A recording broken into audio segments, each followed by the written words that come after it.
Thank you, our Iji-1 at the Foreign Ministry for us. Moving on, Japan has been busy meeting with the member nations of the six-party talks amid fears it could be left out of the negotiations on the denuclearization of the Korean Peninsula. Aiming to meet with all of the concerned parties with the exception of Pyongyang, Japanese Prime Minister Shinzo Abe is due to meet Russian President Vladimir Putin in the coming days. Our Hyo-sun has more. Japanese Prime Minister Shinzo Abe will visit Moscow later this week to meet with Russian President Vladimir Putin.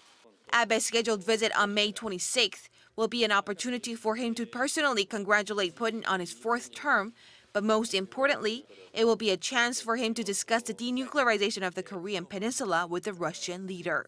Tokyo has called for a complete and irreversible dismantlement of North Korea's nuclear programs, while Moscow continues to insist that this is something which cannot be achieved in a short time frame. Once Abe sits down with Putin, he will have discussed the denuclearization issue with all of the countries of the six-party talks, excluding North Korea. North Korea must show actions towards denuclearization. I discussed this issue with Chinese Premier Li Keqiang and South Korean President Moon Jae-in.